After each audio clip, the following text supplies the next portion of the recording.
Laura, obrigado por ter aguardado. Teoria de voo. Vamos iniciar com piloto privado, onde se apresenta a matéria de teoria de voo de baixa velocidade. E nessa aula 1 nós teremos aí noções de física e conceitos. Eu gostaria também de dar as nossas boas-vindas à comissária Natália, ao senhor Josiclei, ao comando Bruno Reis, ao comando Joel, Alexandre, também tem o Josiel, Alexandre, e entre outros alunos que estão começando também junto com essa matéria, que aos poucos vão chegando aqui os nomes aqui para mim. E também é o Enoque aí, nosso aluno Enoque, que está presente na aula ao vivo.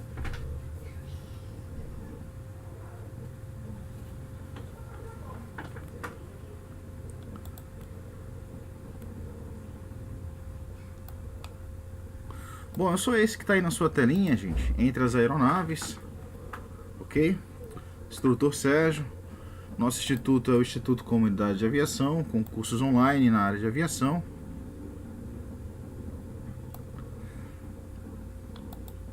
Eu vou estar trazendo aqui um vídeo, né, onde eu estou falando um pouco mais sobre a nossa campanha de ensino à formação de piloto. Adquirindo qualquer dos nossos produtos ou participando dos nossos cursos, você ganha gratuitamente a chave para fazer seus simulados e exercícios, se preparando da forma mais adequada para a sua aprovação. Seja bem-vindo. Entre no nosso site institutoaviacão.comunidades.net e participe da nossa sala de aula e bons estudos. Ok, então só foi um trechozinho aí, né, no qual eu estou falando aí sobre a campanha, sobre os simulados. Ainda estou criando habilidade aqui com um sistema de multimídia, ok? E as aulas elas acontecem ao vivo, tá? Então nessa fase de troca de tela aí pode ocasionar de entrar uma outra tela e depois a gente ajustar, beleza? Bom, vamos dar seguimento aqui. O sistema de aula é o sistema de tela compartilhada,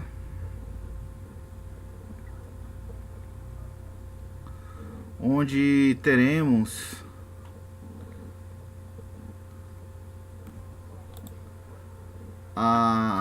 o próprio compartilhamento de tela, né, entre instrutor e aluno.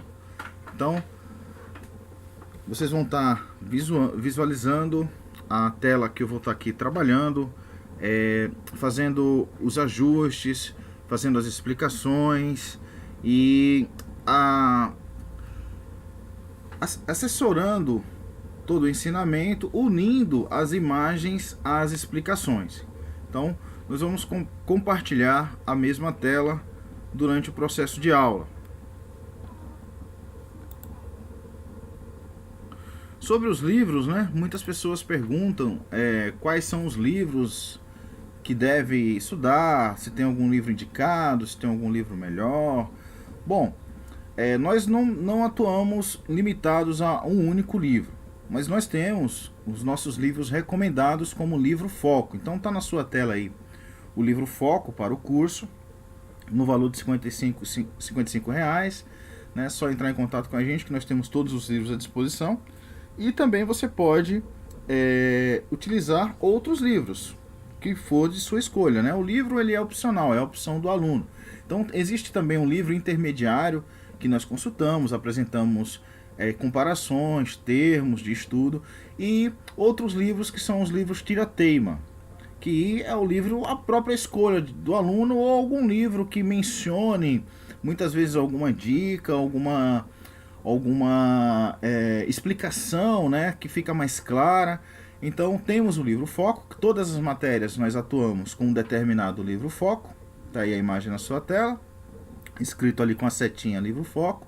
Porém, nós também recomendamos a utilização de outros livros. Então nós vamos iniciar essa matéria chamada Teoria de Voo. Ela tem oficialmente 8 aulas, ou seja, serão a partir de 8 aulas. Pode ocasionar de termos uma aula extra, uma aula de apoio instrutivo, mas oficialmente essa matéria é composta por 8 aulas. Em sequência a essa matéria de teoria de voo, nós teremos aí a próxima matéria, que será conhecimento técnico. Conhecimento técnico será uma matéria composta por 10 aulas. Essas duas matérias, teoria de voo e conhecimento técnico, elas se completam, elas estão relacionadas, né, em muitos dos seus assuntos. O mínimo de aula que nós vamos ter são 2 aulas por semana, são 2 aulas semanais, e temos também para quase todas as matérias, mas algumas mais específicas, temos aí os materiais complementares em PDF.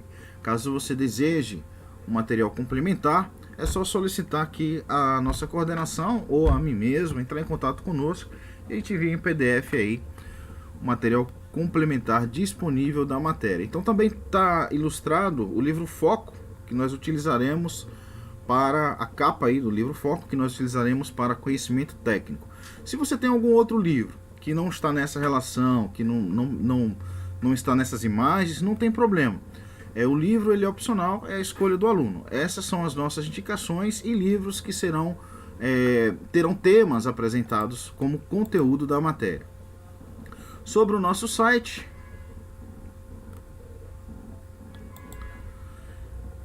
nós temos aí o Instituto Aviacão.comunidades.net. E eu vou estar falando um pouquinho sobre o site aqui rapidamente. À medida que vamos tendo mais aulas, eu vou também esclarecendo sobre o site. Bom, o nosso site ele é composto aí por esse menu, ok? E eu vou comentar sobre cada parágrafo desse menu. Então no número 1 aqui trata de aeronaves, que temos a venda, né? Se você tem alguma aeronave disponível ou sabe de alguma aeronave disponível, temos espaço no nosso site para divulgação, temos algumas aeronaves cadastradas para venda, atuamos também com despachante aeronáutico. E sobre os cursos, no menu 3, opção 3, temos aí a explicação sobre a formação do curso piloto privado de avião, seguido da próxima opção, a Bolsa Piloto Teórico de Avião, a classe bolsista, e a classe Bravo, que é com material incluso, e temos a classe Charlie, que é a classe contratada, onde o aluno tem acesso às aulas ao vivo, às aulas gravadas, e também participa do nosso fórum, tendo a sua assessoria recebida, inclusive pelo próprio sistema WhatsApp. No item 7 aqui nós temos aí o curso de piloto comercial entre avião e helicóptero, tanto avião quanto helicóptero homologado. No item 8 temos aí os nossos parceiros. No item 9 temos aí algumas causas, né, que pedimos, apresentamos como causas benéficas para a formação de piloto. Por exemplo, durante a pandemia seria viável algumas agregações de ideias que ajudasse de alguma forma a vencer esse período tão difícil aí de formação, né? Como a gente tem os preços das horas de voo, taxas da ANAC, materiais de estudo, curso, locomoção, GRU. Então são projetos que a gente vai desenvolvendo sobre a aviação brasileira, uma ideia formalizada que eu gostaria que todos pensassem a respeito é a própria formação em relação ao piloto comercial, a quantidade de horas piloto comercial durante a pandemia. Acredito que nem todos pensem da mesma forma, mas uma opção seria que uma parte dessas horas de voo, pelo menos durante a pandemia, fossem feitas através de simulador de voo, pudessem ser substituídas por simulador de voo, ok? Para que possa continuar mais acessível, né, a formação do piloto no nosso país. Bom, temos aí também o quadro do Reclame Aqui, na opção 10. São situações em que o aluno, ou passageiro, ou piloto passou em alguma determinada escola, ou passou em algum determinado local, algum voo, ou até mesmo em relação a alguma informação, instituição, banca da ANAC, alguma situação desagradável. Teve fatos aí que o aluno comprou as horas de voo e na hora de voar essas horas não estavam disponíveis, ou não foi cumprido o contrato como deveria ser. Então esse campo 10 aqui é o nosso Reclame Aqui Aviação, onde você que teve alguma experiência pode contribuir para que outro não passe pela mesma experiência, relatando aqui no nosso quadro. Temos aí também o aerodesportivo, que são assuntos aí, a aviação leve, né, aerodesportiva. Temos consórcio e financiamento na opção 12. Opção 13 aí, simulados em nossos produtos. Temos aí a galeria de alunos, inclusive alguns aí já aprovados na ANAC. E temos a nossa sala de aula. Sala de aula, a opção 15. Deixa eu tentar mudar de tela aqui. Deixa eu ver se eu acerto aqui. Pronto, carregou a tela aqui. Então esse é o nosso site, institutoaviacão.comunidades.net. E aqui tem os menus, as opções, né, de acordo com o menu que você procura. Por exemplo, sala de aula reservada à formação de pilotos, menu 15 aqui, por exemplo. E você vai acessar aqui com o seu usuário, você vai acessar aqui com a sua senha e você vai ter acesso à sala de aula. Ou seja, se você for aluno bolsista, você vai ter acesso às aulas ao vivo. Elas iniciam às 20h30, com mais 15 minutos aí de tolerância, então até às 20h45 ela deve estar começando. Então aqui que você vai acessar sua sala de aula. Se você fizer parte da classe contratada, você também terá acesso às aulas gravadas, né? O aluno bolsista, ele assiste todas as aulas somente ao vivo. Porém, temos aí a central do aluno. Cliquei aqui, está carregando.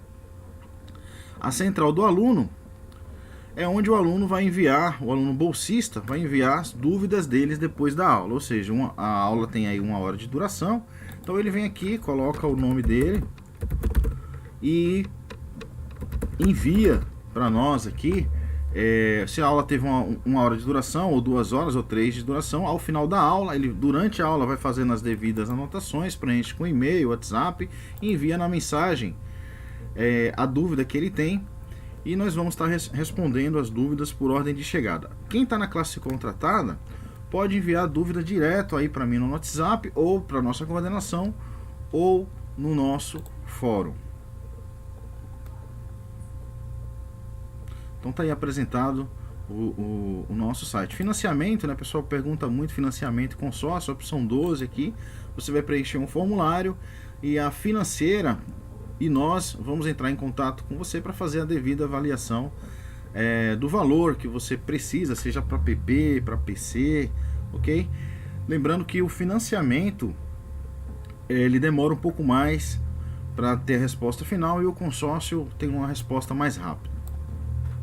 Bom, apresentei aqui o site, expliquei o sistema de aula. Vamos voltar aqui para nossa e dar continuidade aqui às explicações, ok? Então falamos dos livros, já me apresentei. Bom, quero também parabenizar mais uma vez aí o nosso comando Rodrigo, né, que foi aprovado agora semana passada. Isso aí, semana passada. Parabéns, nós acompanhamos aí os seus esforços, a sua dedicação, está de parabéns, mereceu, é mérito, mereceu ser aprovado aí o comando Rodrigo. Então parabéns aí por sua conquista, desejamos ver você aí voando logo em breve. Então o aluno Rodrigo, nosso aluno Rodrigo aí é um dos, entre outros aí, que também tem se dedicado e tem conseguido sua aprovação. Tantos alunos, tanto bolsista quanto de todas as classes, todos os alunos são nossos amigos. Bom, é um sistema de audiovisual de ensino online e esta matéria é composta por 8 aulas oficiais, podendo ter aula extra ou aula de apoio instrutivo. Mas no mínimo para essa matéria serão 8 aulas de forma oficial. O tempo de aula é de acordo com o conteúdo, duração mínima 40 minutos, duração máxima 4 horas. Essa matéria ela dá início apresentando os conceitos de física, ok? Também tem outros alunos aí, gente, que eu não citei o nome, tá? Mas que estão aí, que são importantíssimos, fazem parte da nossa equipe, né? São tantos, tem o Gênesis, tem todos vocês aí, tá bom? Para eu falar o nome de todos durante uma aula é muita coisa, mas no decorrer das aulas eu vou sempre apresentando. Temos muito orgulho de apresentar os nossos alunos. Bom, para essa matéria de teoria de voo, ela não é uma matéria que possui alto índice de reprovação, ela é uma matéria que possui alto índice de aprovação, certo? E ela se dá inicialmente apresentando alguns conceitos relacionados à física. Esses conceitos são aceleração, massa, peso, densidade, força, potência, torque, trabalho e as grandezas. Além de assuntos atribuídos que serão apresentados. Vejam só, esses conceitos que no decorrer do curso acabam ficando um pouco para trás, eles se fazem importantes. Por exemplo, a densidade. Densidade do ar. Densidade, você vai estudar densidade também em meteorologia. A força, você vai aplicar também conhecimento técnico, ok? Então, aceleração, velocidade, também está relacionado aí ao deslocamento, ou seja, navegação aérea, deslocamento de um ponto para o outro, qual foi a distância que você percorreu, quanto tempo você levou. Então, esses conceitos, eles são necessários como uma forma de expressar o que se sabe. Por exemplo, trabalho. O que é trabalho? Todos nós que chegamos nessa idade, aí, ou boa parte, né, que é uma idade de amadurecimento, é quando decidimos, é quando somos aí uma parte ou totalmente independente financeiramente, né? Então nós temos ideia do que é trabalho através do nosso histórico, do histórico da nossa família, mas expressar o que é trabalho, encontrar as palavras que a ANAC procura para designar o que é trabalho, o que é torque, o que é grandeza. Então, se você vier conversar comigo, se a gente bater um papo ali no hangar ou voar, mano a mano, olho no olho ali, comando com comando, a gente vai se entender. Porém, quando parte para a parte teórica, explicativa, nós temos que assinalar a opção que está de acordo com a explicação técnica do livro. Ok? Então nem sempre podemos usar as nossas palavras. Muitas vezes, para concurso, provas, entrevistas, temos que encontrar as palavras no qual somos questionados, somos perguntados, somos testados. E um pouco de ansiedade, um pouco de falta de leitura implica para que você encontre as palavras, até mesmo no nosso dia a dia, né? Quando estamos nervosos ou quando estamos aí desligados, temos dificuldade da expressão correta, da melhor expressão. Então essa parte teórica de teoria de voo, ela começa abordando essa visão, a visão de saber se expressar em relação a esses conceitos, ok? Nosso sistema audiovisual, ele é feito por leitura, então tanto você vai ouvir, quanto você vai ler, quanto você vai acompanhar, aprender e entender de acordo com a tela compartilhada, ok? Então vamos à relação da velocidade com a velocidade média. De forma geral, velocidade é a grandeza física que mede a rapidez com que a posição de um móvel se modifica com o tempo. Ou seja, é a razão entre um deslocamento e o intervalo de tempo levado para efetuar esse deslocamento. Então vai fazendo as devidas anotações, palavras que não fazem parte do seu vocabulário, você pode ir anotando, pesquisando sobre essas palavras, ok? As unidades de medida de velocidade mais utilizadas são quilômetro por hora, nó por hora, que é empregado a milha náutica, e a milha terrestre por hora. A milha náutica, né? Nós temos aí o valor de 1.852 quilômetros e a milha terrestre, uma milha terrestre, 1.609 quilômetros. Na aviação, de um modo geral, a unidade de medida de velocidade padrão é a milha náutica, conhecida como nó. Então, para considerar conversões nesta unidade de medida padrão, devemos considerar duas informações importantes. Bom, eu vou chamar a sua atenção nesse pequeno trecho. Uma milha náutica, 1.852 quilômetros. Beleza.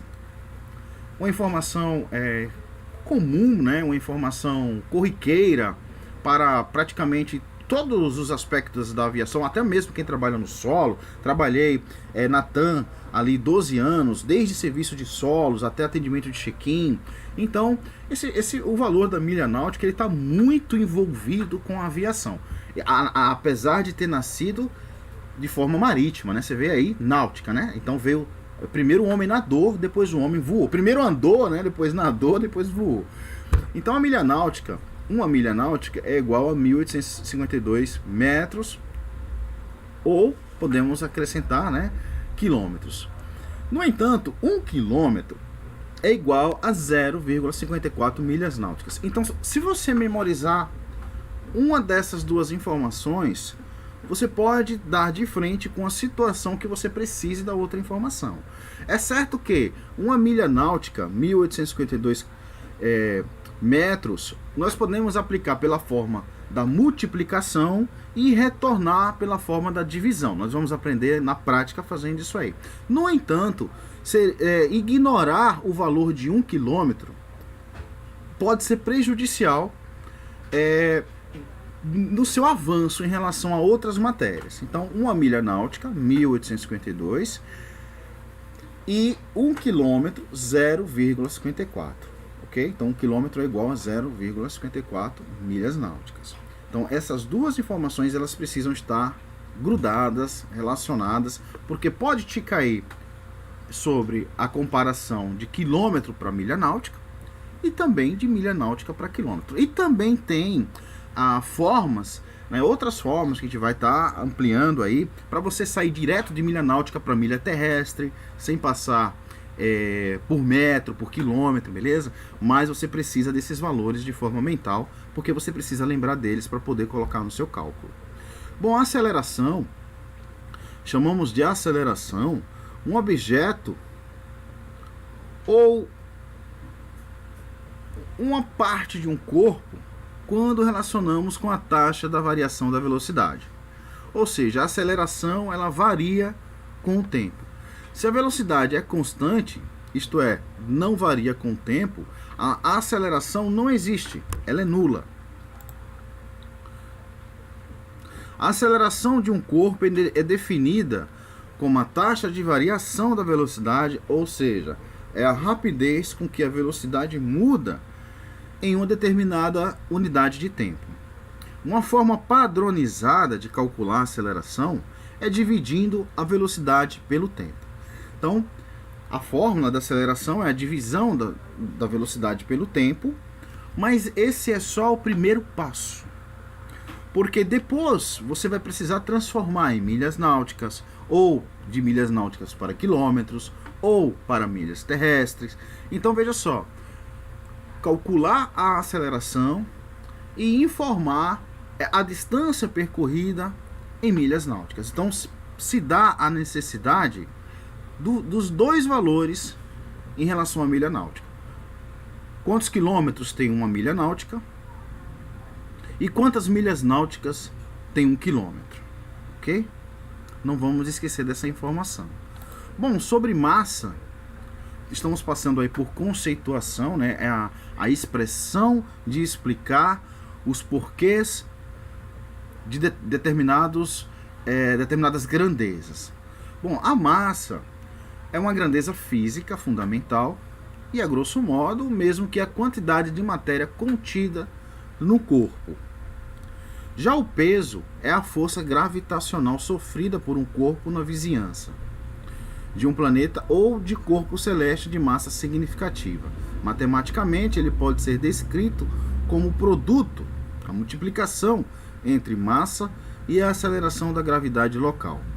O peso é variável e a massa de um corpo é invariável. Aí cai questões no sentido de confundir você entre massa e peso. Por exemplo, uma aeronave que se desloca de um local para o outro, ela tem as suas forças de atuação, né? Em relação à sustentação, peso, balanceamento, ponto de equilíbrio, tem todos esses aspectos. Quando chega nessa parte de massa e peso, repara só, o peso da aeronave ele modifica.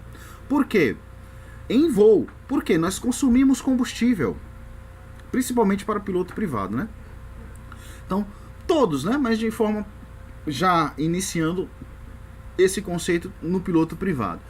Porque vocês vão fazer aí voos aí de 1 hora, 2 horas, então vocês vão com o combustível aí praticamente que é a quantidade certa, né? Um pouco a mais, é claro, conforme a legislação. Mas vocês não vão carregar de combustível para 5 horas de voo, se vocês vão fazer 1 hora apenas de voo, por exemplo. Então, a massa é a mesma. A massa da aeronave é a mesma, mas o peso sofreu uma variação, porque houve o consumo do combustível, ok? Então o peso é variável, enquanto que a massa de um corpo é invariável. Eu citei aí um exemplo, tá? Densidade do ar. Aqui é motivo de muita atenção, porque nós vamos seguir todo o curso praticamente, menos em regulamento aéreo, né? Mas todas as outras matérias vão estar mencionando sempre a densidade do ar. O regulamento aéreo ela abrange mais as regras. Então a densidade é a relação entre a massa de um material e o volume por ele ocupado, de forma genérica, né, geral, né? Esse é o conceito. Mas eu vou te trazer aqui alguns exemplos. O cálculo da densidade é feito pela seguinte expressão: densidade é a divisão de massa por volume. A palavra densidade significa peso por unidade de volume. Existe aí uma série de estudos que nós vamos estar passando em relação à densidade. Por exemplo, uma pequena molécula de água, uma gota de água, uma gota de chuva, ela tem uma capacidade de acumular uma determinada quantidade de umidade. Então, essa umidade, essa temperatura, esse volume, essa condição, tudo faz com que a densidade do ar cria uma variação, um comportamento, certo? Além disso, quanto mais subimos, né, o ar vai ficando mais rarefeito, menos denso e vai ficando também mais frio. Ok. Então, considerando o ar uma mistura de gases, ele pode ser comprimido ou expandido, né? Nós podemos aí comprimir ou expandir. Densidade e pressão. Observação importante. A densidade é diretamente proporcional à pressão. Ou seja, quanto maior a densidade, teremos mais pressão. Então, teoria de voo, ela é uma matéria que ela vai trazer muito essa comparação. Qual grandeza é diretamente proporcional à outra? A densidade é diretamente ou inversamente proporcional à pressão. Okay? Então começa-se, se você tiver dificuldade, começa-se trabalhando a memorização, né, que é o famoso decoreba, e vai aplicando os conceitos até chegar em um possível entendimento. Bom, um dos fatores que induz o piloto a sempre desejar voar mais alto é justamente a densidade do ar. Quanto mais alto, menor a densidade do ar. Portanto, uma aeronave pode voar mais rápido em altitudes elevadas do que em baixas altitudes, porque voando mais alto, a densidade do ar será menor, o que proporcionará menor resistência ao deslocamento da aeronave, por suas moléculas estarem menos juntas de forma agrupadas. Vamos lá. Quando temos um ar denso voando em baixa altitude, é como se tivéssemos parede de fluido formada pela densidade do ar. Olha só, tá aí na sua tela. De um lado, nós temos as moléculas juntas e agrupadas. Ar denso em baixa altitude, moléculas de ar densas. Veja como ela fica dentro da sua única molécula, né, agrupada ali, juntas ali. Então ali está uma situação densa. Há uma densidade maior. Do outro lado, parecendo uma teia de aranha, nós temos uma parede com menos densidade de ar. Então existe um agrupamento, existe um movimento molecular quase que em repouso, né? Mas existe pressão, ar com menos densidade, menos agrupamento das moléculas de ar que encontramos em elevadas altitudes. Então, quando voamos, nós temos esses dois tipos de paredes. Uma parede mais densa, é claro que a aeronave, ela propulsora ou planador, ou até mesmo dirigível, ela vai estar voando dentro desse fluido de ar. Mas essa comparação com a parede é a explicação que se dá a diferença de velocidade, sendo que você voando em uma altitude muito maior em relação à baixa altitude. Você consegue ter uma velocidade maior, porque lá no alto, quanto mais alto, nós temos aí uma densidade menor, um agrupamento menor dessas moléculas. Temperatura. A temperatura também está diretamente atrelada à densidade do ar. Colocando o ar agrupado dentro de um recipiente, temos a seguinte comparação relacionando a temperatura. Vejamos. O que temos em um recipiente cuja sua temperatura do ar é menor do que a do outro recipiente idêntico. Vamos comparar dois recipientes iguais, no entanto, as temperaturas são diferentes entre um e outro. O que ocorre é que sempre a densidade do ar será maior no recipiente de menor temperatura, considerando que a pressão é constante em ambos os recipientes. Portanto, a temperatura é inversamente proporcional à densidade do ar. e, consequentemente, a pressão atmosférica.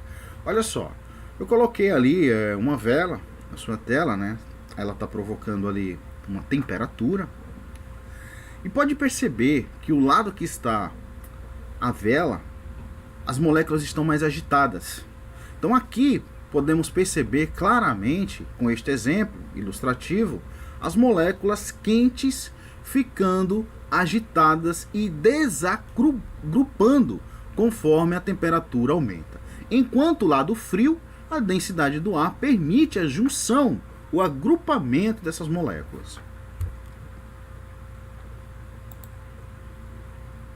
Atenção, na atmosfera, tanto a pressão quanto a temperatura diminui com o aumento da altitude. Ou seja, em altas altitudes, como a pressão diminui, a densidade irá diminuir. Porém, a temperatura também diminuirá, causando o aumento da densidade do agrupamento dessas moléculas. Agora vamos relacionar a umidade. A umidade é a quantidade de vapor de água no ar. Então nós não respiramos ar seco. Existe uma relação entre o vapor e a umidade em cada molécula de ar. A quantidade de vapor de água que o ar pode absorver varia com a temperatura. Quanto menor a temperatura, menor será a quantidade de vapor de água que o ar poderá absorver. Ou seja, é diretamente proporcional. O vapor de água é mais leve do que o ar. Portanto, ao compararmos um dia seco com um dia úmido, verificaremos que em dias úmidos a densidade do ar é menor, considerando que a temperatura e a pressão são as mesmas. Então entrou a questão da umidade em relação ao vapor de água. Nós temos aí a comparação entre um dia seco e um dia úmido e podemos verificar que em dias úmidos a densidade do ar é menor do que em dia seco, considerando que a temperatura, né, para esse exemplo, e a pressão são as mesmas. Isso nos leva a concluir que a umidade é inversamente proporcional à densidade. Chegamos então à seguinte conclusão no que diz respeito aos fatores que influenciam na variação da pressão atmosférica. A temperatura é inversamente proporcional à pressão, a densidade é diretamente proporcional à pressão e a umidade é inversamente proporcional à pressão.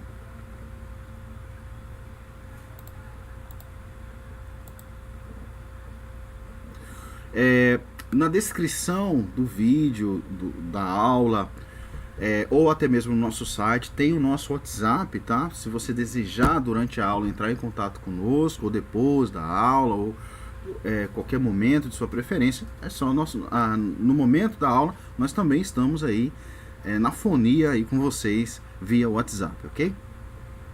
Bom, entrar aqui, força e potência. Força é aquilo que pode alterar o estado de repouso ou de movimento de um corpo. Sem a aplicação de força no corpo, não é possível fazê-lo parar, mover ou alterar a sua direção. Já a potência é o tempo gasto para se realizar um determinado trabalho, ou seja, é a razão com que a energia é transferida, usada ou transformada. Matematicamente, a relação entre trabalho e tempo fica da seguinte forma: potência vai ser o valor do trabalho dividido pelo valor do tempo. Já o torque, existe aí um exemplo meio que universal sobre torque, que é a aplicação de uma força em rotação ligada a um eixo. Torque, essa chave apertando aí na sua tela, nas oficinas aeronáuticas, até mesmo automotivas e caminhões, né? Eu também fiz mecânica aí de caminhão. É muito utilizado a palavra torque. Existe até uma chave de estralo que, quando você aperta o torque ideal do parafuso, conforme o tamanho, espessura e medida da sua rosca, ela estrala, ou seja, ela faz toque. é uma chave mesmo, né? Essa chave que está na sua tela é uma chave de boca, ela não tem esse sistema. Mas existe essa chave de toque. Ela dá esse barulho realmente, toque. Quando ela chega, você aperta, aperta, aperta, e para não estourar o parafuso, para não desgastar a cabeça do parafuso, a rosca, para não passar do ponto de aperto, porque esses parafusos de motores, eles também sofrem aí a variação de temperatura. Então são parafusos apropriados para dilatação. Então ele tem um ponto de torque, um ponto de aperto. Agora, de forma a expressar esse conceito, é o esforço de torção que suporta um eixo quando transmite um movimento ou esforço de rotação. Então está sendo aplicado ali o esforço de rotação até chegar no torque limite, no aperto limite. Em física, trata-se do produto, matematicamente, né, de uma força pela distância perpendicular ao ponto de ação. Pode perceber que tem setas ali, a seta vermelha, indicando a distância. Olha, você não vai pegar, se você for apertar, né, você vai apertar na extremidade. Quanto mais distante a extremidade da chave ao ponto do eixo de rotação, menos força você vai aplicar. É o que chamamos aí de mão de força, né? Muitas vezes você quer levantar um carro e o macaco ele vem com aquele bracinho, aquele macaquinho no porta-mala, ele vem com aquele bracinho pequenininho, que é do tamanho de uma chave. Aí você coloca uma mão de força, porque essa distância do ponto onde está sendo aplicado o torque, essa rotação estando quanto mais distante, fica mais leve a aplicação do torque, que é chamado também de momento da força.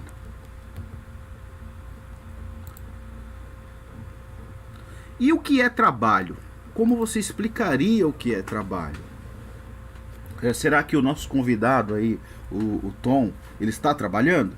Bom, há uma movimentação, né? Apesar dele estar se descontraindo, há um trabalho que ele está exercendo de forma mental. Nesse momento, você está trabalhando de forma mental. Você está focado, você está em atenção com algo que você busca entender. Então, você está trabalhando, né? Trabalho não é necessariamente fazer concreto, ou estar pilotando, ou estar sendo remunerado. Bom, existe uma forma técnica, né, de se expressar o que é trabalho. E é essa forma que devemos ficar atentos. Então não podemos dizer que trabalho é o Tom jogando sinuca, mas podemos colocar a seguinte situação. Para se colocar algum objeto em movimento, é necessária a aplicação de uma força e, simultaneamente, uma transformação de energia. Então, trabalho é quando há a aplicação de uma força a um deslocamento do ponto dessa aplicação. Então a gente pode perceber aí que todas as bolas, olha só, elas começam a trabalhar a partir da aplicação da força, a partir de um deslocamento devido a essa aplicação. Se eu não acertasse ali o triângulo ali, né? Eu não sou bom de sinuca, mas se eu não acertasse nas bolas, elas não trabalhariam. A única bolinha que trabalharia seria a bola de ataque, a bola branca, né? Então, quando há a aplicação de uma força a um deslocamento do ponto dessa aplicação, é o trabalho sendo exercido. Então, até pedalando você está trabalhando, até pensando você está trabalhando. Então vamos lá, vamos entrar aqui nas grandezas físicas e as suas explicações. Então as grandezas físicas são aquelas grandezas que podem ser medidas, ou seja, são aquelas que descrevem de forma qualitativa e quantitativamente as relações entre as propriedades observadas no estudo dos fenômenos físicos. As grandezas físicas são divididas de forma básica em grandezas escalares e grandezas vetoriais. Bom, podemos considerar como grandezas escalares como sendo a grandeza que precisa somente de um valor numérico, ou seja, uma escala, né? Uma escala, ela é composta de valores numéricos, mas você não vai usar uma régua, você não vai usar todos os valores da régua, você vai usar a escala dessa grandeza, de um valor a outro valor, né? Nós temos aí computador de voo, que é utilizado no PC e possivelmente pode cair alguma questão também para PP. Eu recomendo que você comece a treinar o seu computador de voo depois que você finalizar duas matérias, meteorologia e navegação, ou pelo menos quando você terminar uma dessas matérias. Você vai trabalhar com essas grandezas escalares, conversão de valores. Então, como sendo a grandeza que precisa somente de um valor numérico, regra de 3, você tem dois valores e acha um, e uma unidade para sua determinação. O exemplo também é a nossa massa corporal. Grandezas vetoriais. As grandezas vetoriais necessitam, para sua perfeita caracterização, de uma representação mais precisa. Vetor. Quando nós falamos de vetores, podemos citar o próprio vento. Talvez um pouco cedo ainda, né? Mas vamos lá. Se a gente já se considera voando, né? Vamos voar a partir da primeira aula. Então, olha só, um vetor muito comum na sua carreira de piloto vai ser o vento. Ele tem direção, ele tem intensidade, né? Ele tem força, ele traz consequências, certo? Então e outra coisa, nós podemos até estar enganados em relação a ele. Podemos consultar o vento vindo de uma determinada direção e, no entanto, quando você estiver voando, ele está em outra direção, havendo ali uma mudança de direção de vento, considerada, em alguns casos, até ameaça, né? Em caso de variação brusca, né? Rajadas de vento. Todas as aeronaves, ela possuem nos seus manuais uma limitação de rajadas de vento. Então, esse vetor vento, ele vai fazer parte da sua história, já faz parte aí dos estudos. Sempre que aparecer o vento, esse vetor vento, você deve ficar ligado, antenado sobre será necessário calcular, pensar sobre ele ou não. Tipos de ventos, né? Aí vai entrando o assunto em relação a ventos. Mas as grandezas vetoriais necessitam, para sua perfeita caracterização, uma representação mais precisa. Olha só, a direção aí da dama e o vagabundo, né? Eles não... Uma direção comum entre eles. Então, além do valor numérico que mostra a intensidade, é necessário uma representação que determine direção e sentido. Mesmo em situações no qual os opostos se atraem, podemos encontrar grandezas vetoriais. Energia. Bom, para falar um pouco sobre energia, e à medida do avanço da matéria vamos falando cada vez mais, temos como nosso convidado o próprio Ciclope. Uma grandeza física que tradicionalmente se define como a capacidade de corpos e sistemas em realizar um trabalho é chamado de energia. Seu secador de cabelo, tantos outros componentes, né? Ele transforma ventiladores. A energia, ela permite a execução de um determinado trabalho. Então existe, portanto, um número apreciável de formas de energia, como energia nuclear, energia mecânica, energia térmica, energia elétrica, entre outros tipos, né? Eólica, né? Energia eólica, tantos meios, né? Até mesmo o veículo se deslocando, ou uma aeronave se deslocando, taxiando, pousando, ela provoca energia, que é o atrito do trem de pouso em relação ao solo. Esse deslocamento, ele provoca energia. Se você colocar ali sensores para medir essa energia, você vai conseguir uma determinada voltagem, certo? Se o próprio corpo emana energia, né? É possível, né? Existem instrumentos que é possível mostrar para você que você tem energia. Então, é uma grandeza física que define como capacidade de corpos e sistemas em realizar um determinado trabalho. Então, a energia, ela não necessariamente é consumida da forma que foi se trabalhada. Por exemplo, nós podemos ter uma energia corporal, você andando de bicicleta. você tem uma energia corporal, a sua atração é movida de forma humana, certo? Mas diferente de você estar correndo. Porque você correndo, você teria atritos, você teria desviar, sobe, desce, e você teria também menos velocidade. Então, outro exemplo, o próprio ventilador, né? Ele utiliza energia elétrica e transforma em deslocamento de massa de ar. Entre tantas outras, energia nuclear, energia mecânica. O que o mundo está correndo atrás é de energia. Isso é fato. Seja nuclear, o mundo precisa de energia para hospitais, para as aeronaves. Temos agora as aeronaves que estão... essa era de energia fóssil já acabou. Isso, estamos vivendo o fim disso aí. Beleza? Logo, logo já existem, né, projetos de aeronaves movido elétrica. Também tem experimentos com helicópteros que são movidos a baterias, mas essas baterias são muito pesadas e o helicóptero não suporta tal peso, então por isso não entrou em linha de fabricação. Mas o segredo na movimentação do trabalho está também a energia fazendo parte. Pressão é a grandeza dada pela intensidade. Eu falei dos automóveis e das aeronaves, né? Porque transforma a energia mecânica em deslocamento, né? Bom, pressão é a grandeza dada pela intensidade da força aplicada sobre uma superfície por unidade de área.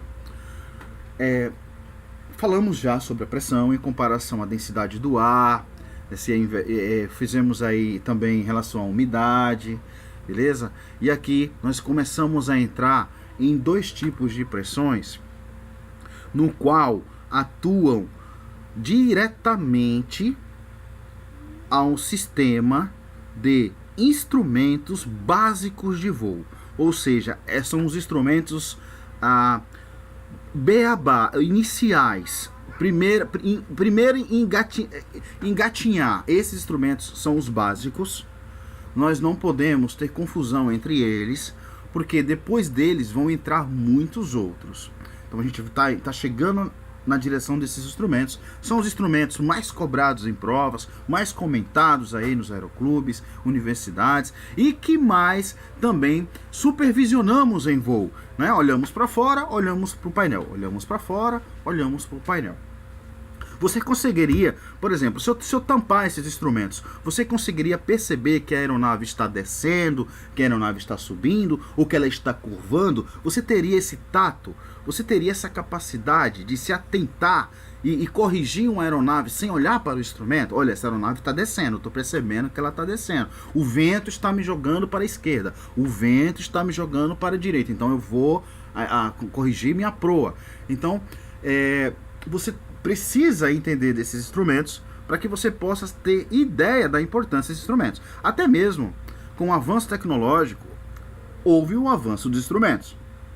Mas mesmo esses instrumentos sendo construídos de forma digitais, eles ainda existem em vários tipos de modelos de aeronaves, lá de forma analógica, devido à sua importância. Então vamos falar da pressão e já vamos entrar em 3 instrumentos básicos que nunca mais você deve esquecer.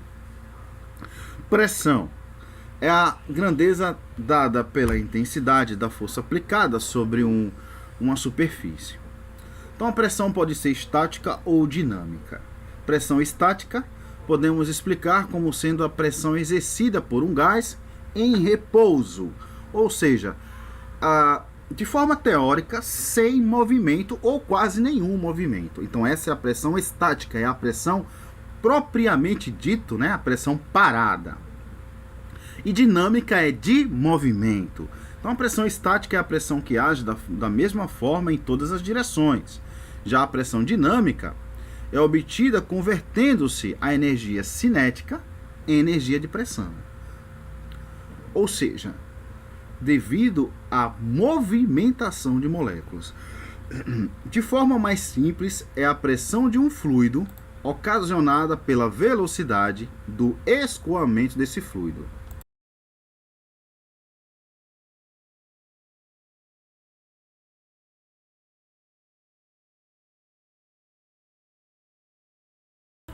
como o movimento da passagem do ar, por exemplo, ou até mesmo da água por um orifício. Então eu trouxe aqui um exemplo muito aplicado aí para helicópteros, né?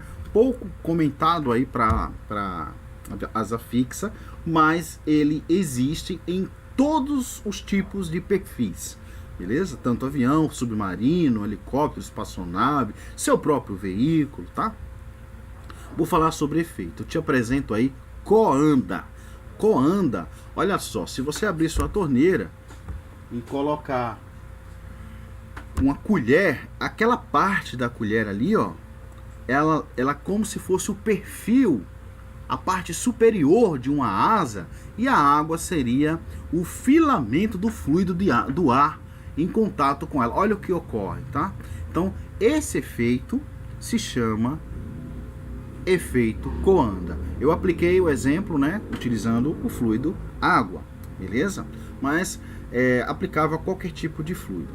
Então, asas, perfil das aeronaves, pás e hélices também recebem esse efeito aí, coanda, que é o desenrolar, o movimentar dos fluidos em contato. Você vê que a pressão, né, de escoamento, a pressão e o contato provocam um escoamento seguindo o desenho desse perfil.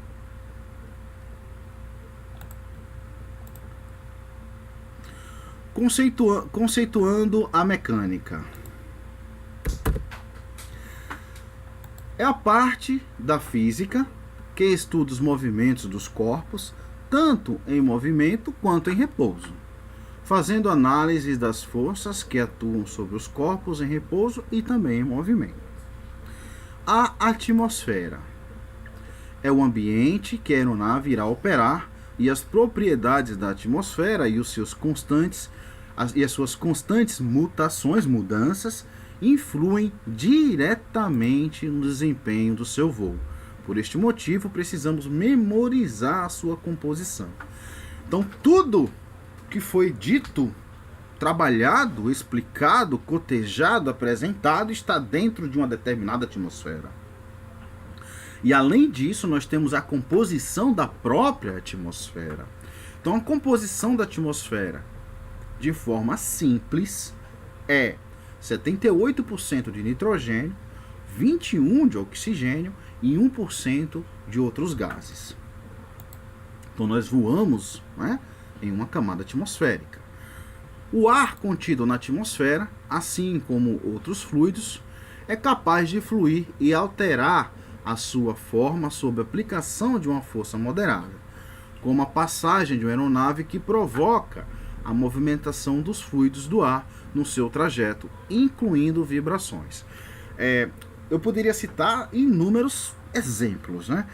O pouso de um helicóptero, se você pousar em uma praia, você vai ver ao redor do helicóptero, vai estar levantando aquela poeira ali. E não precisa nem ir para a praia pousar de helicóptero. Se você voar, pousar, e se tiver ali telhas próximas e elas estiverem soltas, um rotor de um helicóptero é capaz de deslocar parcialmente um telhado e jogar sobre veículos e pessoas.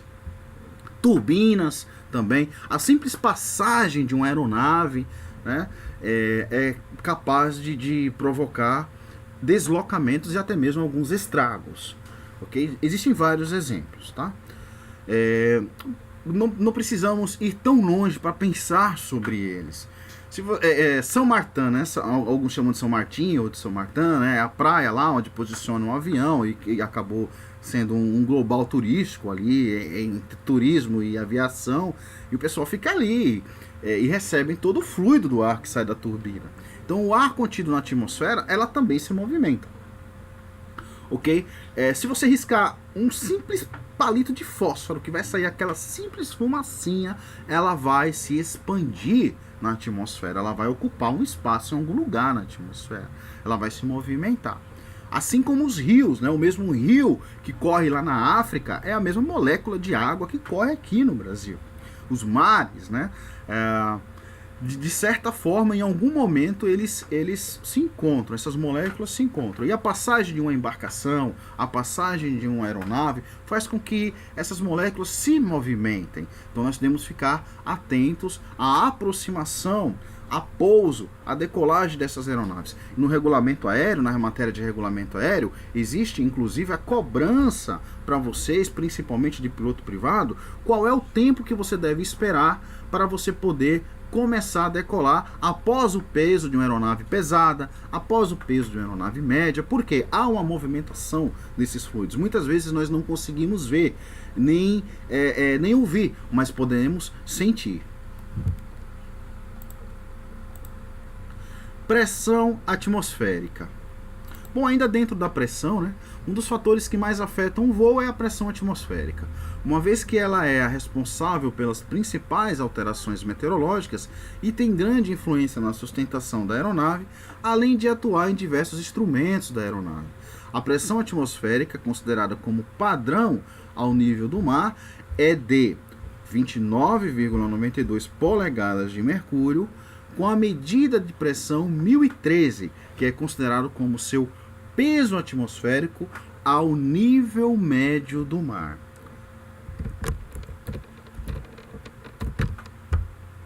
Essas informações são cobradas em provas para a formação de pilotos e profissionais da aviação. Então nós temos uma atmosfera padrão ao nível médio do mar.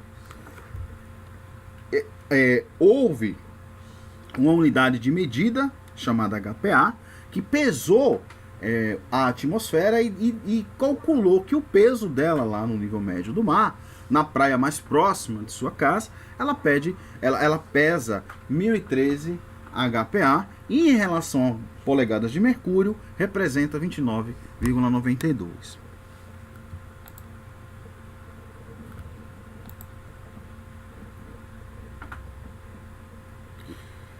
Bom, sistema de Pitot. Apresentei a pressão dinâmica e a pressão estática, né? E agora a gente vai entrar em um sistema que é chamado de sistema de Pitot. Bom, eu já vi o aluno fazer voo de cheque, o voo de cheque dele, e ele não tirar uma capa que geralmente vem escrita, né? Remove before flight. Remova antes de voar. Essa capa ela protege um tubo chamado tubo de Pitot. Então nós vamos entrar nesse sistema no qual esse tubo atua, levando informações de velocidade para o instrumento ser visualizado pelo piloto. Bom, o tubo de Pitot geralmente fica instalado sobre as asas ou na lateral do nariz do avião.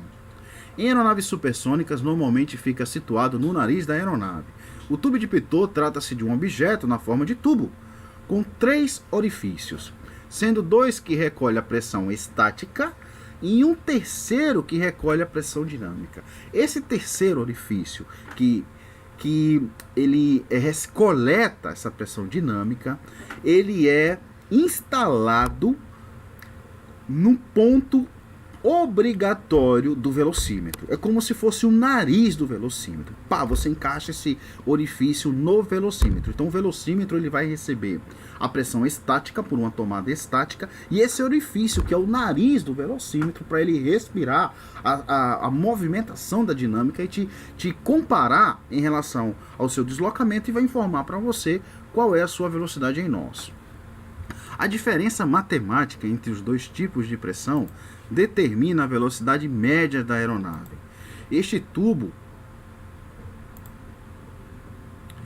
mede a velocidade da aeronave.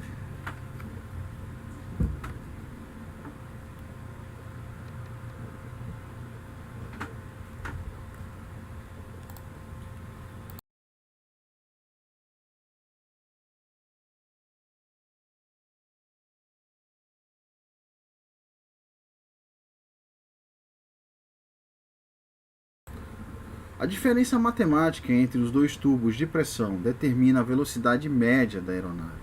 Este tubo mede as pressões e informa para os instrumentos de bordo, no qual o piloto faz a devida leitura. Então eu falei aí, né, da Remove Before Flight, que é uma capinha que protege o tubo de Pitot, e comentei que o aluno no voo de cheque não retirou essa capinha, ou seja, ele não teria informação da velocidade dele. Então, os tubos de Pitot, né, ficam geralmente ali cobertos, protegidos, quando a aeronave está estacionada, para reduzir a chance de bloqueio, algum objeto, algum orifício, né? Já crianças curiosos podem até colocar ali alguma pedrinha, alguma caneta, algum bocal, algum papel e prejudicar todo o sistema de leitura do instrumento. Então ele fica coberto, ele fica protegido. Mas não é só o avião que tem tubo de pitot, tá? O helicóptero também tem e fica ali na parte superior. Quem gosta aí de asa rotativa, te trouxe aí um R-22. Olha só como é diferente o tubo de pitot por fora, né? Por fora ele é diferente, é um bocal, né? Um canudo, né? Então o sistema de funcionamento do tubo de pitot é invariavelmente aquecido eletricamente para reduzir a contaminação pela umidade e evitar o bloqueio pelo gelo.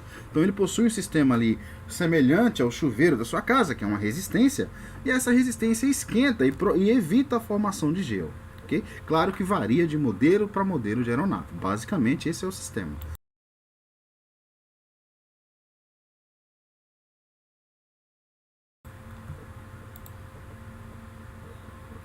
Além do tubo de pitot, temos a tomada estática de pressão, que coleta as informações relacionadas à pressão também para os instrumentos de bordo. Então olha só, aí tem um Cessninha 172, a tomada de pressão estática fica localizada no nariz do avião no lado esquerdo, no charuto, né? Já o tubo de pitot fica ali abaixo ali na asa esquerda. O sistema pitot estático contribui tanto na pressão total como na pressão estática para os três instrumentos apresentados. Então, importante, é nesta parte que vamos apresentar os primeiros instrumentos básicos de bordo. O velocímetro trabalha com duas linhas de pressão, total e estática. Já no caso, o variômetro, que é chamado de climb, e o altímetro trabalha somente com a pressão estática. Então eu te falei aqui três instrumentos. O velocímetro, ele une a informação desses dois medidores de pressão. A tomada medindo a pressão estática e o tubo de pitot medindo a pressão dinâmica. Esses dois vão para o velocímetro. Ok? Então o velocímetro trabalha com essas duas linhas de pressão. Né? O nariz do velocímetro é o tubo de pitot, beleza? Então o tubo de pitot, pressão dinâmica, né? A velocidade do ar escoando dentro desse tubo.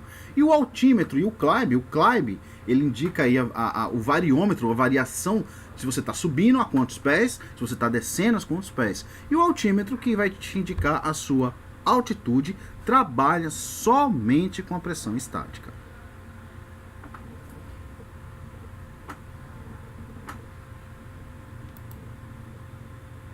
Os instrumentos cujo correto funcionamento depende do tubo de pitot são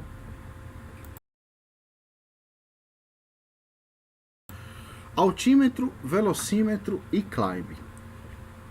Existem alguns outros instrumentos também, né, que atuam em função do pitot estático, como indicador de número Mach para aeronaves supersônicas, inclusive também um piloto automático e no altímetro próprio de cabine. Existem vários tipos de modelos, tá? Então, esses são os instrumentos básicos cobrados: altímetro, velocímetro e climb em relação às tomadas de pressão. Tanto a pressão atmosférica quanto a temperatura variam com a altitude. Elas se comportam diminuindo à medida que subimos. Bom, vamos aos instrumentos. O altímetro é um instrumento destinado à informação de altitude em relação à aeronave. Esse sistema funciona a partir da informação da pressão estática captada num tubo de pitot. Então, além da tomada estática, que parece uma tomada mesmo de casa, né, que está no charuto da aeronave, o próprio tubo de pitot também existem modelos que, em sua maioria, oferecem um orifício ali, um pequeno furinho para medir também a pressão estática. Então, além da dinâmica, o tubo de pitot possui orifícios que são capazes de medir a pressão estática. Além disso, eles possuem uns outros uns outros detalhes, né, para o pessoal da mecânica, né? Ele possui ali um orifício de calibragem, certo? Mas em relação à pressão, o altímetro é o instrumento destinado a medir e informar a altitude da aeronave, e ele funciona com o sistema a partir da informação da pressão estática captada no próprio tubo de Pitot e também por outras tomadas estáticas distribuídas na aeronave. Princípios básicos do velocímetro. O princípio básico, né, do velocímetro é evidente que medir a velocidade. Mas nós vamos falar sobre ele, vamos fazer uma apresentação desses três instrumentos. Então olha aí, o velocímetro, ele possui, na sua tela está vendo uma faixinha vermelhinha, comando ali no cantinho. Então ele possui uma limitação. Essa limitação ela é levada a sério tanto no manual, fabricante, como especificações em cada país, de acordo com o regulamento. Porque se você exceder essa velocidade por um determinado tempo, a própria aeronave ela começa a se desconfigurar. Ela pode simplesmente começar a se romper na sua estrutura. Então, além de outros fatores, né? Os instrumentos podem não responder devidamente, o mecanismo de manche, pedais podem não responder devidamente. Então, é uma velocidade nunca a exercer. Claro que em situações de perigo, situações de emergência, devido a algumas manobras, ou até mesmo sem intenção, pode acabar excedendo. Não é que excedeu, caiu, não. Existe parâmetro, existe aí prazo, existe consulta em relação ao peso, em relação ao combustível, densidade do ar, mas, de forma geral, essa linha vermelha, ela quer dizer que ali é a velocidade que você nunca deve exercer, conforme a configuração da sua aeronave. Já na faixa amarela ali, né, nós temos ali uma faixinha amarela, tá visual ali? Aquela faixinha amarela no velocímetro, ela quer dizer que a operação está em ar calmo. No entanto, por ser amarela, né, como essas cores são padrões internacionais, se você entrar em um Airbus A380, vai estar configurado amarelo também, faixa de atenção. Verde, faixa ok. Vermelho, perigo, né, cuidados maiores. O seu celular, o seu computador, a sua aeronave, o seu carro. Então, essas cores aí, elas são internacionalmente padronizadas. Existe até um relato, vou citar um exemplo, de um Jet Ranger, né, que caiu em São Paulo há alguns anos atrás, e continuou com seu rotor, caiu em cima de um telhado, meio que dentro da casa, meio que fora. O piloto morreu, ficou pendurado lá, e o rotor principal continuou funcionando, né? Às vezes eu trago alguns relatos em aulas, tá, gente? E aí, um cara que nunca voou, nunca estudou aviação, abriu a porta do helicóptero e viu um botão vermelho. Falou, pô, o rotor tá funcionando, a gasolina tá caindo, o cara tá morto. E aquele botão ali tá com a tampinha vermelha, então eu vou apertar ele. E ele conseguiu desativar, conseguiu interromper o funcionamento do rotor principal, porque ele acionou um botão que chamou a atenção dele, né, como se por ser uma situação de emergência, né? Então as cores elas informam bastante em relação ao contato visual, ok? Então amarela, operação ar calmo, mas requer atenção, né? E no caso ali daquela faixinha branca, né, do outro lado já tem uma faixinha branca ali. No caso dos aviões, podemos reparar uma faixa branca entre 50 a 90 nós, tá? Que se refere à operação em voo com flaps estendidos, né? Flaps utilizados aí na maioria para pouso, em algumas ocasiões para decolagem, e nós vamos estudar essa atuação dos flaps. E na faixa verde, operação normal. Então, o velocímetro, o altímetro e o climb, ok, são instrumentos básicos de voo ligados às tomadas de pressões. Principalmente o velocímetro, que é ligado à tomada considerada como pressão total, onde ele recebe pressão dinâmica e estática. Um velocímetro de uma aeronave funciona a partir da informação das pressões estáticas e de impacto recebidas no sistema de Pitot.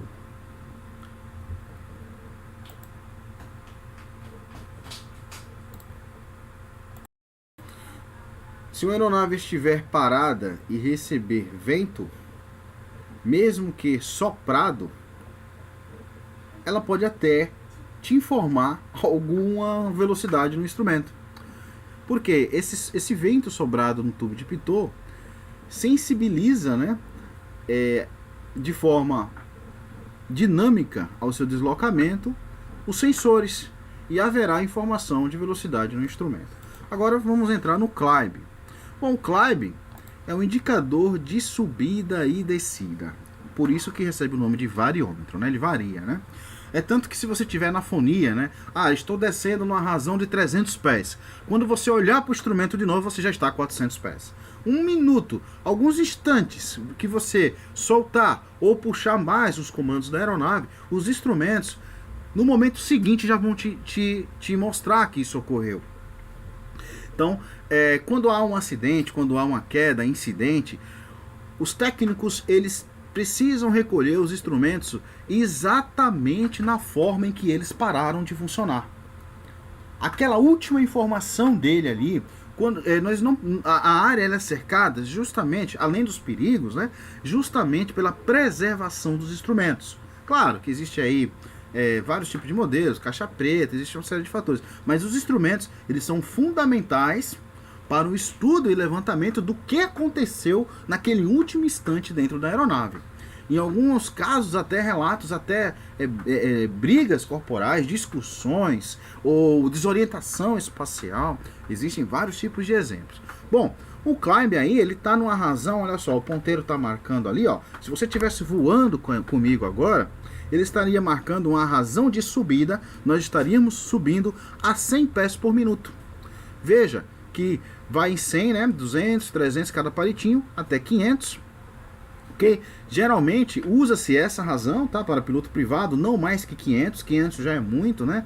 Então, essa variação, se você está subindo, você vai estar entre 0 a 500, subindo a 100 pés, 200 pés, ou seja, está subindo na vertical. Então, de forma americanizada, né, o vertical speed, velocidade vertical de subida ou descida, beleza?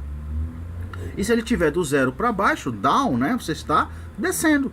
Você está descendo, você pode descer numa rampa de grande ângulo, se for um helicóptero, se for um avião numa longa final, beleza? E é esse instrumento que vai informar para você a sua razão de variação de subida ou descida. O indicador de velocidade vertical ou indicador de subida, descida ou variômetro. Olha só, velocidade vertical é velocidade de deslocamento no sentido vertical, tá? Então o variômetro funciona a partir da pressão estática através do sistema de pitot. O sistema de pitot, ele influi tanto o tubo de pitot como as tomadas que ficam nos charutos, na parte dianteira ali da aeronave. Ele fornece em pés por minuto diretamente a razão de variação da altitude da aeronave, ou seja, a sua velocidade vertical, comumente chamada de razão de subida ou descida.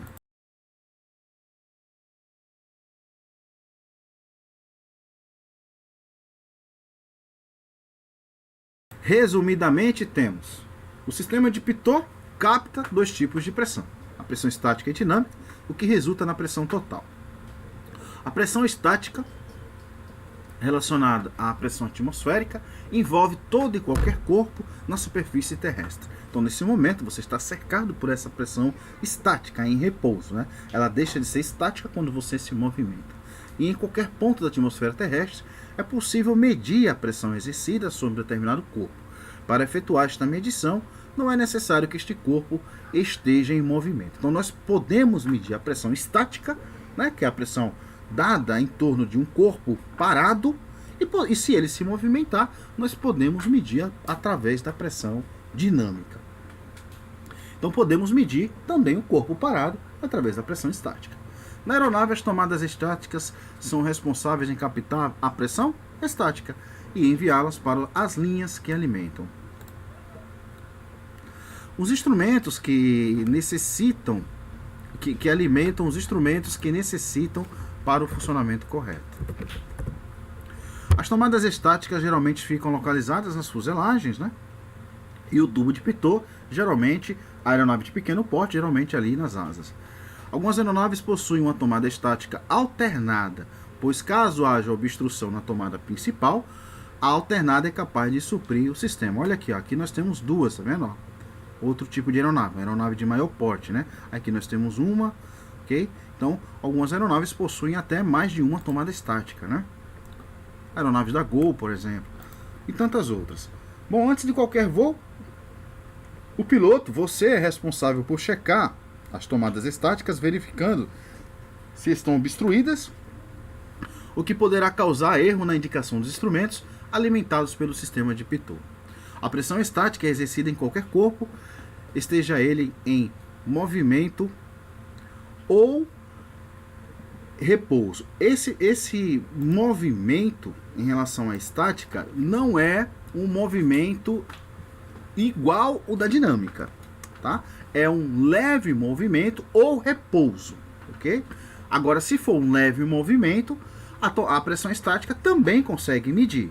Agora, se for um movimento dinâmico, o que vai ser medido é através da tomada de pressão dinâmica. Porque se for uma pressão considerada estática, ou seja, com pouco movimento ou em repouso, então nós medimos através da pressão estática. Houve fluido, mecanismo de deslocamento de um fluido em uma determinada velocidade, na qual a pressão estática não possa mais medir, então entra aí a unidade de pressão dinâmica. Por isso temos aí o tubo de pitot. A pressão dinâmica é a pressão de impacto.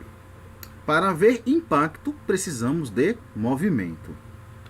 A pressão dinâmica ou de impacto é a pressão que varia com a altitude e com o vento relativo devido ao deslocamento da aeronave. Quanto mais rápido o vento relativo ou maior a densidade do ar, maior será a pressão dinâmica. Durante a inspeção externa, o tubo de pitot deve ser inspecionado para verificar se ele está com alguma obstrução, ou algum tipo de pancada, se ele recebeu alguma pancada também, ou até mesmo algum tipo de obstrução. Muitas questões se referem à pressão total e como respostas temos a soma da pressão estática com a pressão dinâmica resultará na pressão total. Para finalizar, vamos conhecer o pé, né, o foot, né, o pé. Ok? Deixa eu só ajustar aqui. Pronto. Então, com a altitude do voo, vamos relacionar o pé com a altitude do voo.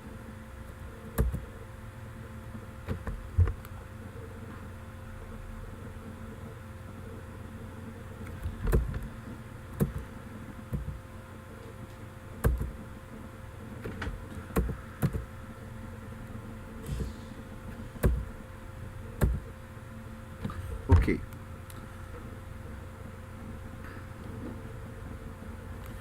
O nível de voo é o nível de pressão atmosférico constante relativo ao nível de pressão atmosférica de 1013 HPA,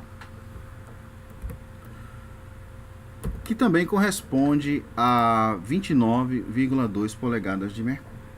Então é indicado pelas letras FL, né, Flight Level, nível de voo, ou seja, temos uma linha de pressão com um valor de 1013 HPA, com 29,92 polegadas de mercúrio, ao nível médio do mar, que serve para você como indicação de altitude quando voando com a sua aeronave a uma altitude de voo em relação a esta linha de pressão. E Mercúrio também informado que partem desta informação para o seu altímetro. É quando nos referimos que estamos voando a um valor em pés em relação ao nível de voo. Bom, eu li, agora vou explicar. Eu vou colocar uma aeronave aqui para facilitar o entendimento. Agora vamos ao exemplo. Bom, adicionamos uma aeronave na ilustração, né? Estava só a linha ali, beleza? E abaixo da aeronave você pode perceber o nível médio do mar. O nível do mar é o nível que ele possui. Ele é variável, né? Às vezes o mar está com a maré cheia, outras vezes está com a maré baixa. Então nós temos um nível do mar, que ele aumenta, diminui, certo? Agora o nível médio do mar é a próxima linha. Então o nível do mar, imagina o mar, entenda o mar, até onde ele vai. Acabou o mar. A próxima linha acima dele é a linha do nível médio do mar. Ok? É a linha chamada de nível médio do mar. Então, quando falamos nível médio do mar, é a próxima linha acima da linha do mar. Beleza? Claro que se formos levar aí para o conceito matemático, nós temos uma comparação entre a pressão do mar e a pressão do ar, feito por fórmulas e réguas, né, instrumentos de cálculos, para encontrar o nível médio do mar. Mas na analogia, de forma simplificada, que podemos utilizar na parte teórica, com todos os cálculos, é entender que quando falamos nível médio do mar, é a próxima linha, onde acaba a linha do mar, a linha do nível do mar. A linha do nível do mar é aquela linha onde os barquinhos navegam, né, onde dá para ver ali o sol, beleza? Aquela linha do horizonte do mar é a linha do mar. A próxima linha acima dela é a linha do nível médio do mar. Essa linha do nível médio do mar é a linha que você acabou de aprender, no qual recebe o valor de 1013 HPa de unidade de peso da pressão atmosférica. Se eu colocar você em cima de uma balança, eu vou ter quilos. Vou ter a sua unidade de peso em quilos. No entanto, colocando a atmosfera no nível médio do mar, pesando essa atmosfera lá, eu tenho HPa, que corresponde a 1013 HPa, que convertendo em polegadas de mercúrio, corresponde a 29,92. Então essa linha foi criada pelo homem, por cientistas, em regulamentações aeronáuticas, no qual decretou para o mundo inteiro que qualquer lugar do mundo, na face da Terra, o nível acima nível médio do mar, né? Acima do mar, a próxima linha ali, né? A linha do mar, a próxima linha, a linha média do mar. Então aquela linha, ela tem esses valores. E esses valores precisam ser, todas essas informações da aula de hoje, precisam ser pensadas, precisam ser pesquisadas, porque não é uma novela, não é Hollywood, nós não estamos assistindo, nós estamos utilizando o meio online para desenvolver o nosso aprendizado. Então, metade dessa responsabilidade é de que se interessa ser aprovado para ser piloto, para seguir a sua carreira, seguir ampliando seus conhecimentos, e a outra metade é da instituição de ensino. Então, tá aí na sua tela o nível médio do mar. Agora vamos até o alto, né, onde eu coloquei a aeronave ali, ela não tinha carregado, fiz o carregamento dela, e está informando ali para você na sua tela que ela está voando no FL 145. Esse FL 145 significa 14.500 pés. Agora veja que o instrumento altímetro dessa aeronave está medindo a altitude dela até o nível médio do mar. E ele está dizendo que daquela linha do nível médio do mar até onde ele está, tem 14.500 pés, por exemplo. Poderia ser qualquer outra altitude, né? Um avião comercial, né, de linha aérea, 30 mil pés, né? 32, 35 mil pés. Né? Nós estamos aí no voo visual que você se orienta visualmente, aí, campos de futebol, estádios, campos de futebol, hospitais, rios, de forma visual, porque você está em baixa altitude. Em baixa altitude você tem a densidade do ar agrupada, certo? Lá em cima você tem menos agrupamento dessa densidade. Então vamos seguir com um exemplo para finalizar nossa aula. Estamos voando no FL 145, nível de voo 45, que significa 14.500 pés. De FL para pés, basta acrescentar o 00, né? FL 145, quero saber quantos pés, só colocar o 00. Estou a 14.500 pés. Nesse exemplo, em relação ao nível médio do mar, considerado como um valor padrão, descoberto pelo intelectual humano. Bom, e qual é a unidade dessa medida, né, de pés? Então, 1 metro 1 metro tem 3,28 pés.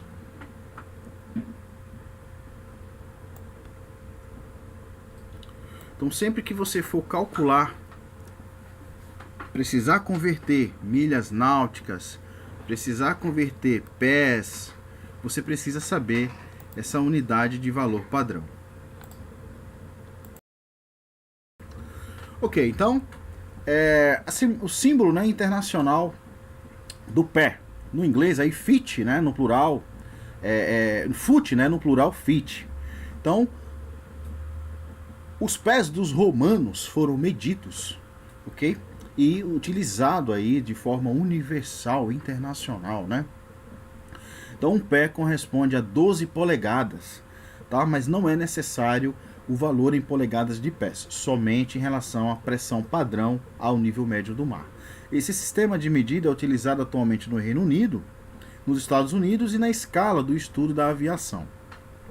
Então se você está no FL 145, você está a 14.000, por exemplo, a 14.500 pés, ok? E 1 metro é igual a 3,28 pés. Se você tiver dificuldade, você pode considerar 3,30, por exemplo, tá?